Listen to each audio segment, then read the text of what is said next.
Bonjour chers internautes, c'est Il Pastore pour évoquer avec vous un dialogue œcuménique entre ménonites et anglicans au Canada. C'est un dialogue qui a commencé récemment, en 2008 officiellement, bien que depuis les années 1990, des frères et sœurs des deux églises se soient déjà rencontrés. Le texte que je vais évoquer brièvement avec vous en français, vous le trouvez dans sa langue originale, donc dans la langue anglaise, juste en dessous en lien de cette vidéo. Il s'agit d'un dialogue œcuménique original. Pas simplement parce que ces deux églises semblent ne pas avoir grand-chose en commun, enfin grand-chose. Il n'y a pas une histoire de lien ou une histoire de guerre entre eux. Il y a eu des exactions, des choses affreuses, de persécutions du côté catholique romain envers les ménonites et autres anabaptistes au XVIe siècle, mais aussi du côté luthérien et réformé. Dans certaines principautés luthériennes au XVIe siècle, et dans certains cantons suisses réformés au XVIe siècle, connus et parfois bénis entre guillemets par les réformateurs comme Zwingli ou Luther, des persécutions contre ces chrétiens qui étaient proches de la réforme dite protestante, mais en désaccord sur deux points qui ne pouvaient pas passer à cette époque-là du point de vue protestant. Le premier point, c'est le baptême des croyants, c'est-à-dire des gens qui aujourd'hui seraient, on dirait, adolescents ou adultes, donc l'abandon du baptême des enfants, et le fait de ne pas prendre les armes, même pour défendre son pays, le fait d'avoir un certain recul par rapport au pouvoir politique. Ces deux sujets-là ne sont pas négociables dans la pensée, la culture des réformateurs dits protestants du XVIe siècle. Mais pour ce qui est de la communion anglicane, c'était, j'ai envie de dire, un peu plus loin, puisque ça part bien sûr d'Angleterre.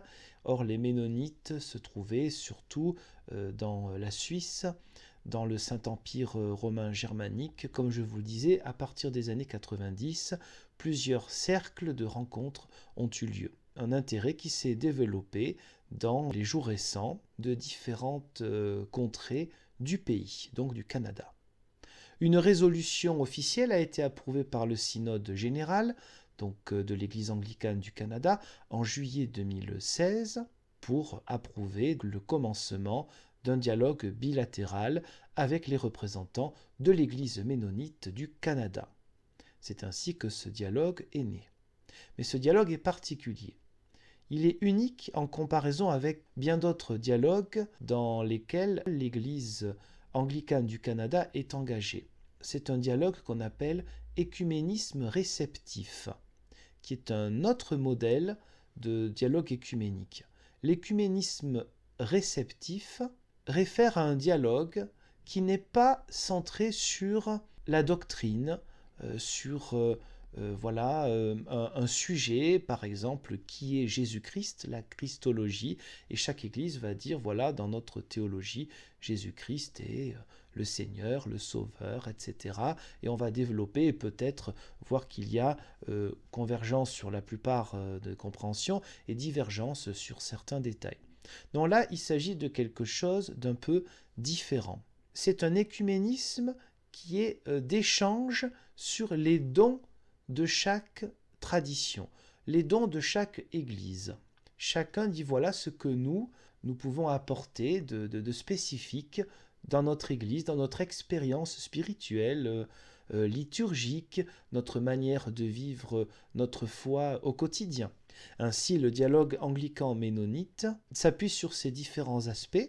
Premièrement, l'encouragement vers une compréhension mutuelle meilleure sur l'histoire de chacun, sa spiritualité et aussi sur sa théologie et les expressions de sa vie de foi. Deuxièmement, l'identification des divers dons de chacun, des ménonites canadiens ou des anglicans canadiens, et là où chacun peut partager ses dons avec l'autre. Troisièmement, dans la communication des fruits de ce dialogue pour les diverses autorités respectives des deux églises à tous les niveaux. Quatrièmement, dans l'aide, la facilitation d'un meilleur contact et d'une collaboration dans la mission et dans le ministère par les anglicans et les ménonites au Canada. C'est une première rencontre donc qui a eu lieu au début de l'année 2018, début du dialogue, mais dialogue prometteur dans la croissance de liens plus fraternels entre eux, entre les deux traditions historiques, qui se sont définies elles-mêmes comme des églises ponts. Quelques mots là-dessus pour conclure.